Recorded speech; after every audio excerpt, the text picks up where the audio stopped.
June 6, 1944. 0630 hours. 11 miles off the Normandy coast. The first thing you notice isn't the sound. It's the smell, vomit, and diesel fuel mixing in the bilge water, sloshing across the steel deck. 36 men packed shoulder to shoulder in a metal box 36 feet long, 9 feet wide. The Higgins Boat rides low in the water, bow ramped facing forward like a coffin lid that hasn't closed yet. Every man in this LCVP, landing craft vehicle personnel, knows the statistics, even if no one says them aloud. On some beaches this morning, 70% won't make it past the waterline. The coxswain, a 22-year-old Coast Guardsman from Louisiana, keeps his hand steady on the tiller. He can't see the beach yet. None of them can. Just the boat ahead in the formation, barely visible through the spray and smoke. The channel is rougher than the briefings promised. 4 to 6 foot swells. Half the men have been seasick since they left the transport ship. They've been circling in these boats for over an hour, waiting for the signal to form up and head in. These boats weren't supposed to exist.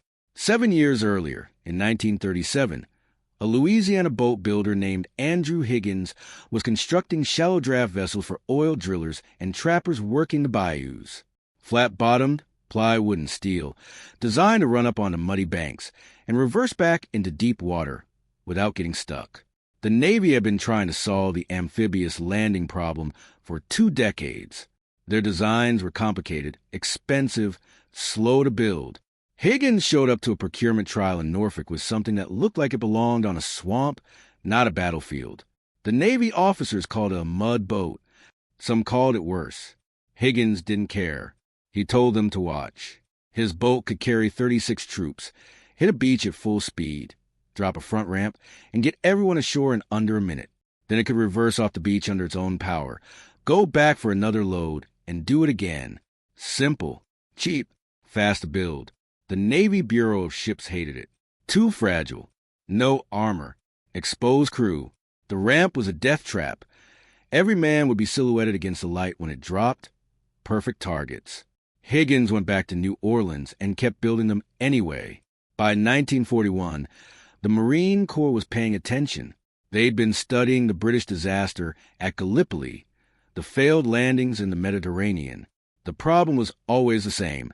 How do you get men from ships to hostile shores without losing half of them in the surf? The British were using converted fishing boats with no ramps. Men had to climb over the sides into chest-deep water under fire. It was a slaughter every time.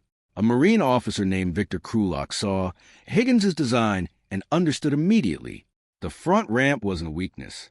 It was everything. It meant troops could sprint off the boat, weapons ready, already moving toward cover instead of floundering in the water. It meant vehicles could roll off. It meant the boat could extract wounded and go back for more. Krulak pushed it up the chain. The Navy resisted. There were political considerations, established contractors, proper procedures. Then Pearl Harbor happened, and proper procedures became a luxury no one could afford. By 1943, Higgins Industries was building 700 boats a month. The plant in New Orleans ran 3 shifts, 24 hours a day, mostly women on the line. The men were overseas. They built LCVPs, the personnel carriers, LCMs, the bigger ones that could haul tanks, LCPs, the ramp version for vehicles.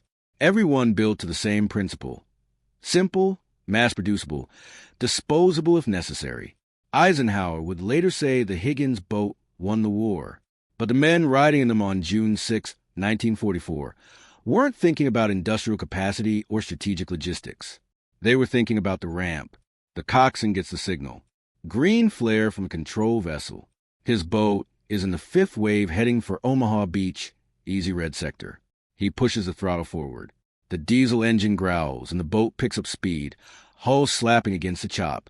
Around him, hundreds of other Higgins boats are doing the same, forming ragged lines pointed at a coastline none of them can see clearly yet. The men don't talk. There's nothing to say. Most of them have never been in combat. They've trained for this, loading drills, time runs off the ramp, swimming in full gear, but training didn't include the sound. That reaches them now. A rolling thunder from the beach. Naval guns firing over their heads. The heavier crump of artillery coming back the other way. German 88s. Bracketing the water, a geyser erupts 50 yards apart. White water and black smoke.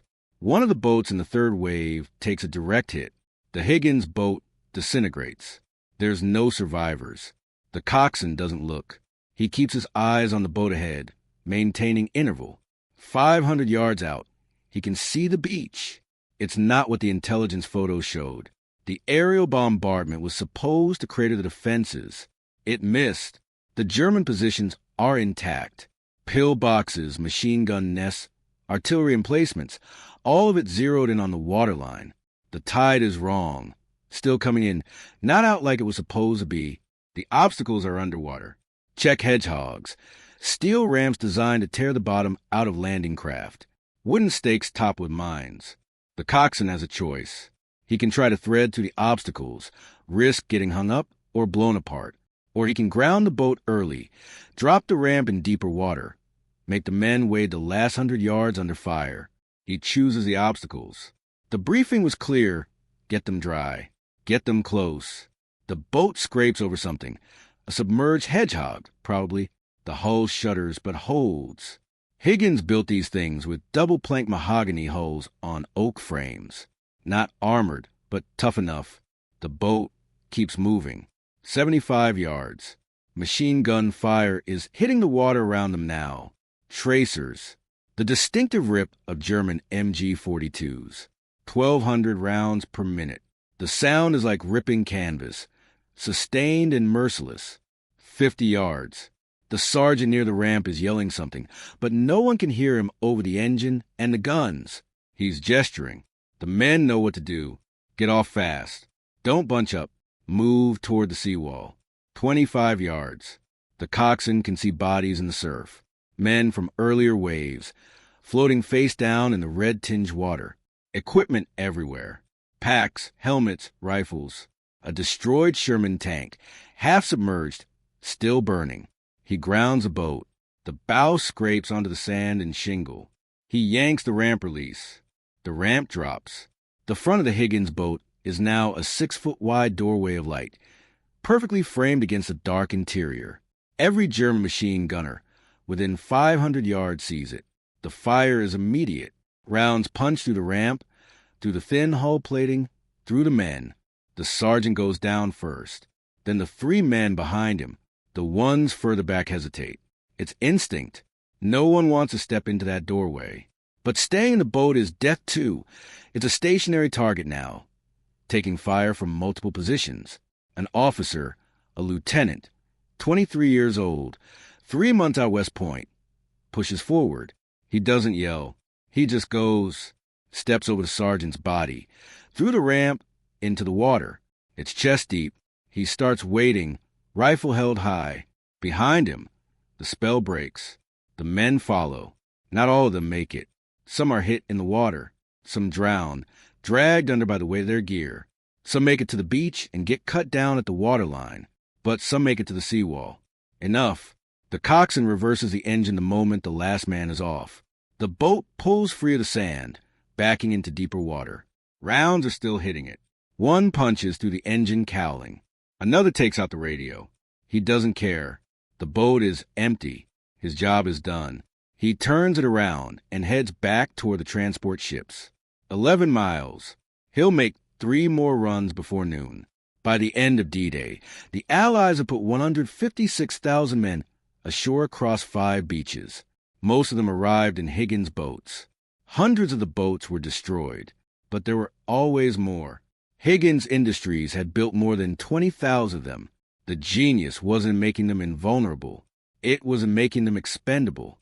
Simple enough that a boat yard in New Orleans could turn out dozens per day. Cheap enough that losing 100 in a single operation was acceptable. Functional enough that they worked every time, exactly as designed. Andrew Higgins never served in combat. He was a businessman, rough-edged, impatient with military bureaucracy. But he understood something the war planners took years to accept. The biggest weapon isn't always the most sophisticated one. Sometimes it's the one you can build fast enough and in numbers large enough to overwhelm the problem. The soldiers who rowed the Higgins boats into Normandy didn't know the design history. They didn't care about production statistics or procurement battles. They knew the boat was a metal box with a front ramp that made them visible to every gun on the beach the second it dropped. They called it a tin coffin. They called it a meat wagon. They called it worse things when they were waist deep in freezing water under fire. But it got them there. And in the end, getting there was all that mattered.